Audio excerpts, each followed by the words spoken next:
They weren't just stars, they were storms in silk and diamonds. On screen, they commanded empires, ruined men with a glance, and made every word sound like a threat wrapped in velvet. These weren't just performances, they were power plays. In old Hollywood, playing the diva was the most dangerous role of all. The gowns were heavy, the scripts were poisoned, and the cameras never stopped rolling, even when the breakdowns came. Behind every arched brow and icy stare was a contract war, a shattered romance, or a battle with a bottle. Some of these women clawed their way up from nothing. Others were made, and then unmade, by the studios that owned them. They slapped co-stars, stole scenes, and rewrote the rules of fame.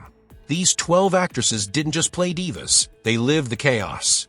Stick around, the real drama wasn't in the movies. It was behind them. Joan Crawford, she didn't walk into rooms. She entered them. Joan Crawford didn't need spotlight. She was the spotlight. From her arched brows to the ice-pick stare that could split granite, every frame she occupied trembled under the weight of her presence. She didn't act like a star. She acted like the standard. Every other actress was just trying to catch up. In Mildred Pierce, she played a woman who built herself from nothing, and it wasn't much of a stretch. Joan was that woman. She rose from poverty, clawing her way through chorus lines and casting couches, reinventing herself until the mirror finally agreed she belonged on a pedestal. But success didn't soften her. If anything, it sharpened her edges. She ruled sets like a general, demanded respect, and expected loyalty, even if she rarely returned it. Her image was spotless, gowns pressed, lips perfect, emotions controlled like a well-tuned orchestra. But behind the lacquered surface was constant tension, with directors, with co-stars, with the world. She didn't just play the game. She was the game. And everyone else. Extras. Off-screen, she was a master of reinvention, from flapper to femme fatale to suffering mother, each phase meticulously engineered. But behind every transformation was the same unyielding truth. Joan Crawford didn't just want fame. She wanted permanence. Even now, decades later, her name still cuts through the noise like a whip crack in a silent room. She was ruthless, regal, a hurricane in high heels. And for Joan, the role of diva wasn't a performance. It was a birthright. Bette Davis, she didn't burn bridges. She torched the whole town. Bette Davis didn't believe in subtlety. Not in her roles, not in her opinions, and certainly not in her ambition. She came at Hollywood like a hurricane with a contract, wild-eyed, brilliant, and impossible to contain. Where other actresses played characters but inhabited them, twisting every line into something sharper, stranger, more dangerous. She didn't seduce you. She challenged you to dare look away. Her most iconic performance, All About Eve, wasn't just acting. It was autobiography by fire. As Margot Channing, she was aging, paranoid, furious at the fading glow of fame, and the audience didn't just believe her. They felt her. That wasn't makeup. That wasn't costume. That was Bette Davis dragging her real-life Hollywood scars across the screen and daring the world to flinch. She fought studio heads in public. She sued Warner Brothers over bad roles and won the long game. She made it clear she wouldn't be dismissed, silenced, or reshaped. In an industry that told women to be quiet and grateful, she was loud and right, and that made her dangerous. Bette didn't rely on beauty. She weaponized talent. Those eyes weren't wide for wonder, they were wide for war. She turned breakdowns into monologues and confrontations into masterpieces. And when other actresses faded with age, Bette thrived because her power didn't come from being adored. It came from being respected. She didn't beg for the spotlight. She commanded it, and God help anyone who tried to steal it. Elizabeth Taylor, she made chaos look like royalty. Elizabeth Taylor didn't just play queens, she was one. From the moment she stepped in front of a camera, she belonged to a different realm. Part movie star, part tabloid tempest, and part untouchable goddess wrapped in mink and scandal. She didn't walk, she arrived. Wherever she went, the air changed. By the time she played Cleopatra, she wasn't just acting, she was living the myth. The production spiraled into chaos, money bled from the studio like wine, and Taylor emerged in gold-plated armor, breaking records and headlines at the same time. The role was a monster, but she never blinked. She was the spectacle, and everyone else was just scrambling to catch the glitter fallout. She married 8 times, loved like it was a competitive sport, and lived in a world where diamonds weren't accessories, they were armor. But underneath the fur coats and paparazzi flashes was something more dangerous than beauty: survival. Taylor outlasted every era, every scandal, every attempt to write her off. One year, she was box office poison. The next, she was taking home Oscars. Her greatest diva moment? Who's Afraid of Virginia Woolf? She trashed the glamour, gained weight, aged herself on screen, and delivered a performance so raw it shook people. She didn't care if you liked her. She wanted you to feel her. Elizabeth Taylor wasn't a starlet. She was a tsunami in jewels, a woman who wore excess like a crown and made destruction look like destiny. Divas fade, icons endure, and Elizabeth Taylor was the icon. Gloria Swanson, she didn't fade into silence. She dragged silence down with her. Before the talkies, before the scandals, before the golden age even found its golden girls, there was Gloria Swanson. She wasn't just early Hollywood royalty. She built the damn palace.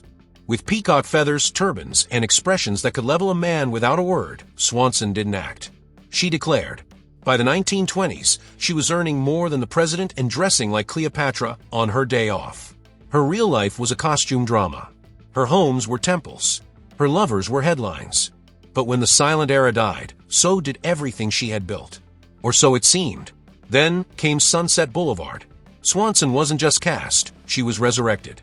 Playing Norma Desmond, the washed-up silent film star clinging to a past no one remembers, she blurred the line between performance and personal reckoning. She knew what it meant to be worshipped and then forgotten. She knew what it meant to wait for the phone to ring. And in that role, she made sure no one ever forgot her again. Every stare down the barrel of a lens, every delusional whisper, it was a dare.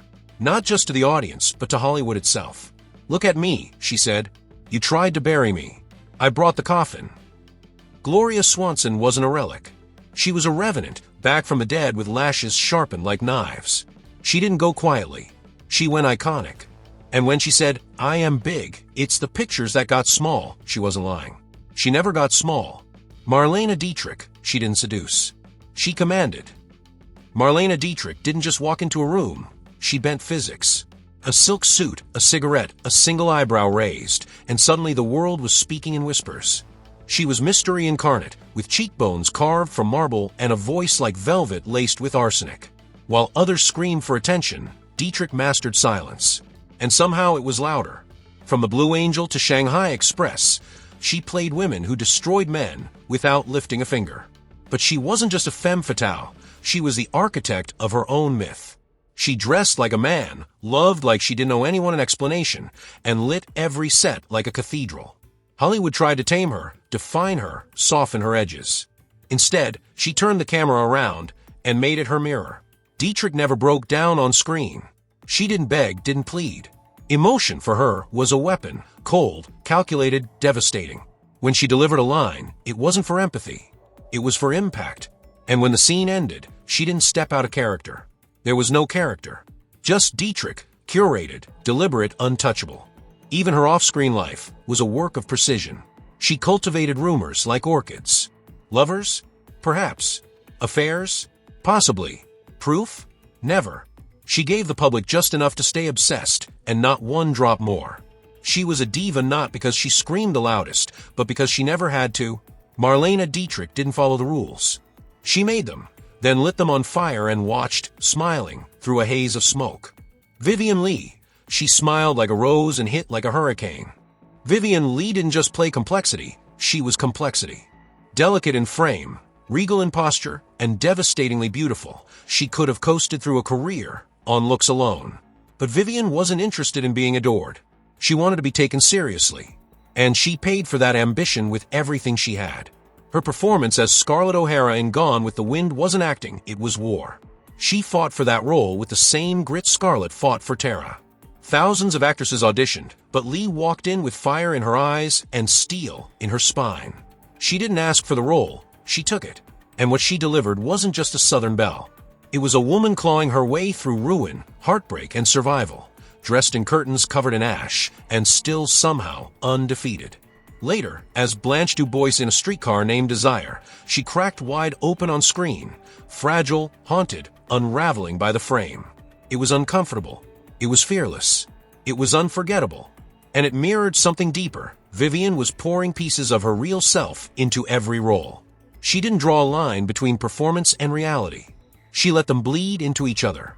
She was elegance with jagged edges, a porcelain doll that held a sword behind her back. The studios didn't know what to do with that. The world didn't either. Vivien Leigh wasn't just a diva. She was a tempest in pearls, brilliant, doomed, and utterly irreplaceable. Katharine Hepburn, she didn't care if you liked her. She dared you not to. Katharine Hepburn was a diva made of granite and lightning. While other actresses posed in silks and softened their edges, Hepburn rolled in wearing slacks, speaking her mind, and refusing to play sweet because she wasn't.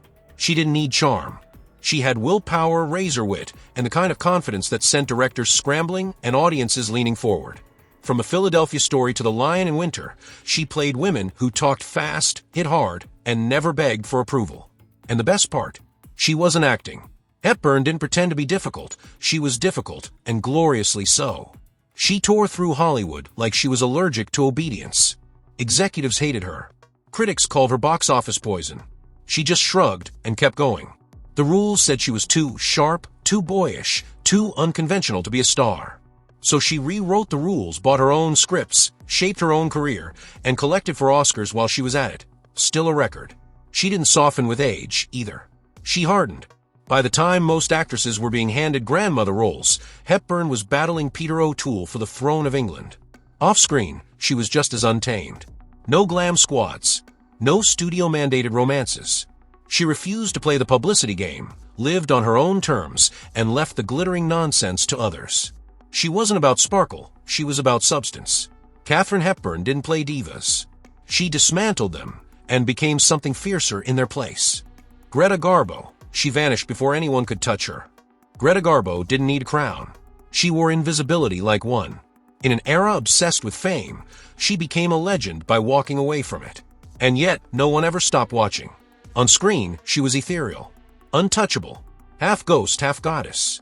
She could play a doomed Russian ballerina, Grand Hotel, a tragic courtesan, Camille, or a sly, smirking spy, Ninotchka, and always with the same haunting effect. Her face didn't just express emotion, it held secrets. You didn't just watch Garbo. You studied her, trying to understand what was just out of reach. But the real power wasn't just what she gave, it was what she withheld. She avoided parties, interviews, gossip, even award shows. She dodged the spotlight so masterfully it followed her harder. While other stars lived off studio-manufactured romance and press tours, Garbo said almost nothing and became a phenomenon. Her most famous line, "I want to be alone," wasn't just dialogue. It was doctrine. She said it on screen, and then she lived it. In 1941, at the height of her power, she disappeared. No farewell tour. No tragic downfall.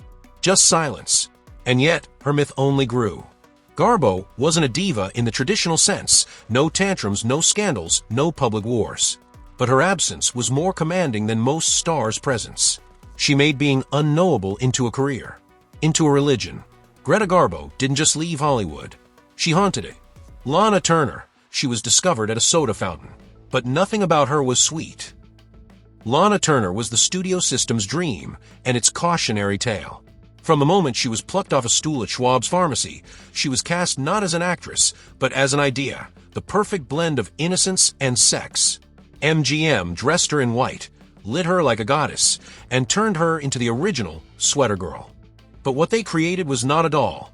It was a storm in satin. On screen, Turner oozed glamour, but always with a knife hidden just beneath the surface. In The Postman Always Rings Twice, she turned the simple act of walking into a murder weapon. Blonde curls, white shorts, and an expression that dared you to trust her and punished you if you did. She wasn't just seductive. She was dangerous because she made you think she wasn't. Behind the camera, she played the Hollywood game with a mask of charm, but her life was a carousel of headlines. The studios tried to keep the chaos behind closed doors, but Turner couldn't be boxed in. She lived large, dressed larger, and moved through scandal not with shame, but with style. When others fell apart under pressure, she adjusted her lipstick and went back to set. Her talent was often dismissed, buried beneath tabloid noise and glittering gowns. But when the role called for heartbreak, rage, or raw ambition, Turner delivered, not theatrically, but surgically. She didn't erupt. She simmered, and the screen always fell hotter when she did. Lana Turner wasn't made for Hollywood. Hollywood was made for her, and still wasn't enough. Barbara Stanwyck, she never raised her voice. She didn't have to. Barbara Stanwyck wasn't a diva in pearls and perfume. She was a diva in brass knuckles and heels. While others played damsels or goddesses, Stanwyck played survivors. Her characters didn't faint. They schemed, shot, lied, and walked away without looking back. And the reason they worked? She played them without flinching. In Double Indemnity, she walked down the stairs in an anklet and a smirk, and you knew instantly, this was no victim. Phyllis Dietrichson was toxic, lethal, and magnetic, a femme fatale with ice in her veins and one hand already on the insurance payout. But what made the performance legendary was Stanwyck's restraint. She didn't overact. She underlined. Every glance was a warning. Every pause was a loaded gun.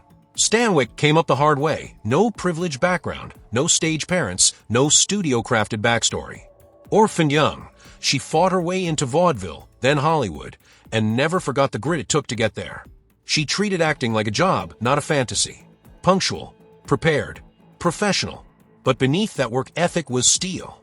Unyielding, uncompromising, unapologetically sharp. She didn't need to charm the press or chase the spotlight. Her power came from precision, not performance. She knew how to own a scene without raising an eyebrow, how to deliver a line so cleanly it sliced through dialogue like glass. While other actresses posed, Stanwyck commanded. She wasn't Hollywood's idea of a diva. She was her own, and she left scorch marks in every frame she touched. Jean Harlow, she made innocence look indecent. Jean Harlow didn't just light up the screen, she set it on fire. Before Marilyn, before Jane, before the word bombshell had even been trademarked, there was Harlow. Platinum hair, bedroom eyes, and a laugh that made sin sound like a good idea. She was the original sex symbol, but what made her dangerous was how completely she owned it. In Red-Headed Woman, she didn't play the homewrecker with regret or remorse. She played her with glee. She wrecked homes, reputations, and expectations, and grinned through every scene. Hollywood had never seen a woman behave like that on screen before, and audiences couldn't get enough. She was funny, filthy, and completely fearless. But Harlow's genius wasn't just in her curves or quips, it was in her contrast. She had the body of a scandal and the soul of a screwball comedienne. She could deliver innuendo with a wink and then turn around and give a line reading so sweet it disarmed you. There's always more going on than met the eye, and that's exactly why she became a legend. Off-screen, the studios wrapped her in diamonds and tragedy, but Harlow refused to play the victim. She laughed at rumors, kept her head high, and walked through chaos with a shrug and a joke. She wasn't pretending to be untouchable. She just didn't need protection. Her confidence was real, raw, and radiant. Jean Harlow didn't beg to be taken seriously. She dared Hollywood to try, and even now, they're still catching up. Mae West, she didn't break the rules. She made you beg to watch her break them. Mae West didn't play the diva. She turned the diva into a punchline, then cashed the check. While other actresses were draped in couture and tears, Mae sauntered in wearing rhinestones and attitude, dropping one-liners that made censors choke and audiences howl. She wasn't soft. She wasn't demure. She was a walking double entendre in heels, and she dared you to keep up.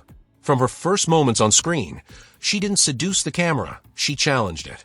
In She Done Him Wrong, she didn't wait for men to chase her. She let them crawl, then crack jokes while stepping over them.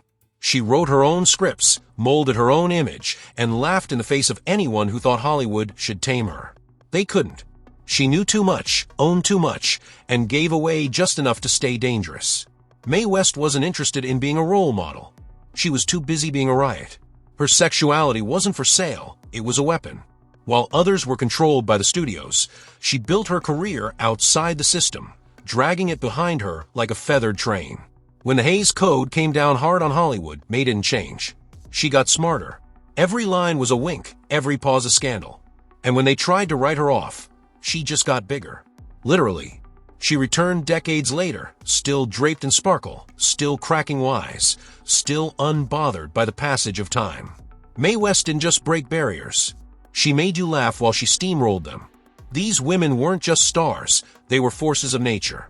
Each carved her name into film history with courage, brilliance, and unapologetic power. Their performances define generations, and their legacies continue to inspire, challenge, and captivate. Whether they ruled the screen with icy elegance, fierce ambition, or quiet mystery, one thing remains true. They left behind more than roles. They left behind a standard, a legacy, a challenge to everyone who came after. If you made it this far, thank you for spending time with these unforgettable legends. I'd love to know, which diva left the biggest impression on you? Who do you think still defines Hollywood royalty today? Drop your thoughts in the comments. I read and respond to every single one. If you enjoyed this video, please like, subscribe, and hit the bell so you don't miss our daily dives into classic Hollywood, film legends, and forgotten icons. There's a new story here every day, and trust me, we're just getting started.